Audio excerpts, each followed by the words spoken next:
say to Muslim, sir, I want to marry her and she also wants this. But in my family, no one agrees with this. Then what am I going to do? I think even you don't agree with marrying her. You don't. He's saying that I am a Hindu, you probably are a Hindu, and you love a Muslim girl. You really love her. You want to marry her, but no one in either of the families is agreeing, right? If you really love her, why do you want to marry her? The whole thing is about whether or not you would marry her, right? If you really love her, why do you want to marry her? Is love not sufficient? He's your friend, right? What's his name? Huh? Yogesh. Will you take Yogesh to a temple and ask the pujari, we two love each other, so please give us a certificate?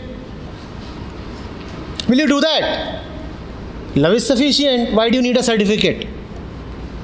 Will you take Yogesh to a court and tell the judge that we two love each other, please give us a certificate of friendship? How many of you have certificates of friendship? From religion, from court, from society. Then why do you want to marry her? Do you really love her, first of all? Then don't marry her. I want to spend life. Spend life with her. How does marriage come in between? You can spend your life with Yogesh without marrying him. Huh? I can say it is not possible. It is not possible because you don't love her. So society का डर है वैसे. He is afraid.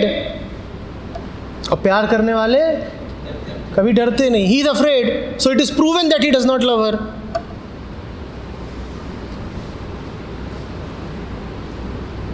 If you really love her, why will you be so afraid that please, without marriage, how can...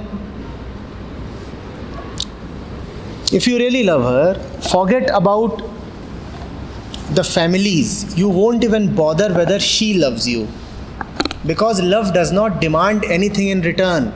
Forget about marriage or anything else. You love, you know love, and that is all sufficient. But no, we don't love. You know what do we want? We want that she should be my wife, she should cook food, raise my children, give me sex. We have all these expectations and demands and images and hopes. This is what you want. That is why you want to marry. Because without marrying, you are afraid, how can I have sex and have kids? If I have kids without marrying, then what will happen to those kids? These are the images, the future projections that are coming to your mind. That's why you are insisting on marriage, right? So you are actually not a lover. You are a would-be husband. Love is not the issue. The issue is marriage.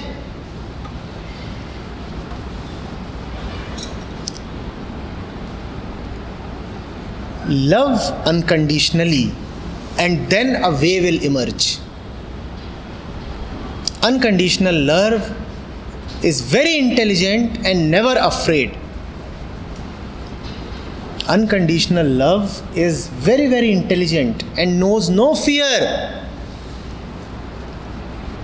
It knows where the solution is. It will find a solution. Family support, family opposition, these are minor matters. Love does not bother for them. And the funny part is, in love, all these minor matters get resolved on their own. Today, if your family can resist you, it is because that they know you are afraid. When I know that you can be scared, only then I try to scare you.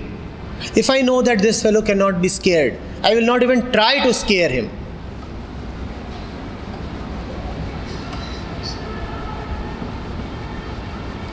Real love is a very pure thing. It is pure and it purifies. Just like mirror.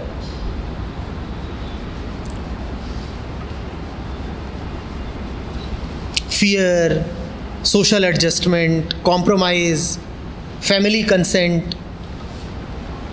These things are not known in the country of love. These words are not from the dictionary of love.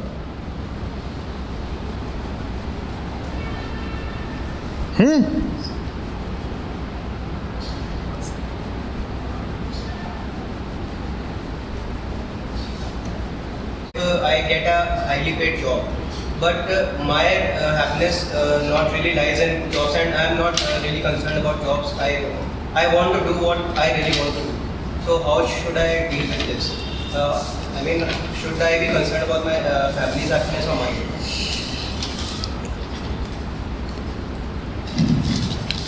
Will your family get happiness if you do what they want you to do? Your family must have been doing 1,000 things. Have they ever become happy? How do you know that if you do what they want you to do, they'll become happy? Do they know what gives them happiness? Do they have any understanding of real happiness? If I know what real happiness is, wouldn't I have already become happy by now? And if they could not become happy on their own, how can you give them happiness? You are just a baby, their child. If the father and mother cannot get happiness on their own all their life, if they do not know what happiness is, how can they get happiness by expecting something from the child? Whatever the child will do will be secondary. If you could give them happiness by doing what they want you to do, I would have said, go ahead, do what they want you to do. Unfortunately, whatever you do, they will never be happy. No one is ever happy by doing this or that.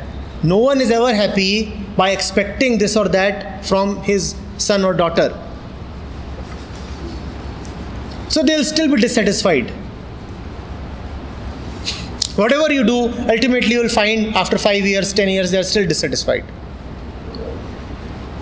All the parents of the world are dissatisfied. You go and ask them and tell them honestly, please tell us, whisper in our ear, are you really happy with your child? They'll say no.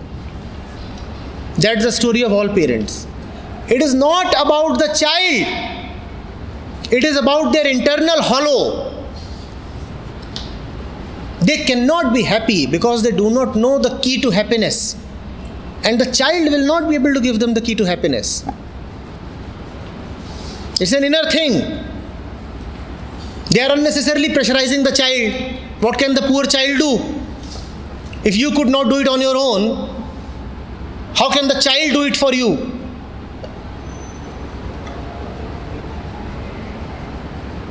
After all, it's your child.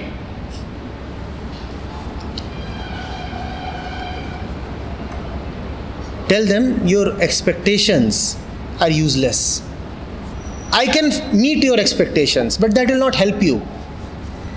You will still be hungry and weeping. You will find some other reason to be unhappy.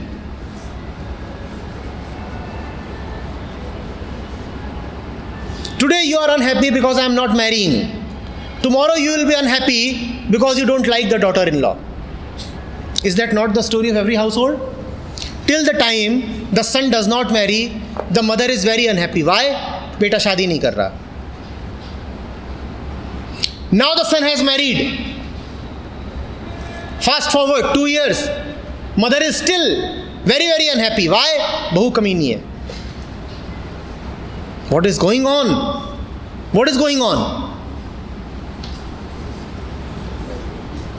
What is going on is this, that unhappiness sits here. It has nothing to do with the son's marriage or the daughter-in-law. Your own ignorance is the reason for your unhappiness. And your ignorance cannot be treated by expecting something from others. Tell everybody, if you are unhappy, it is because of your ignorance. Treat your ignorance, or allow me to help you remove your ignorance. Only that will remove your unhappiness. Nothing else will remove it.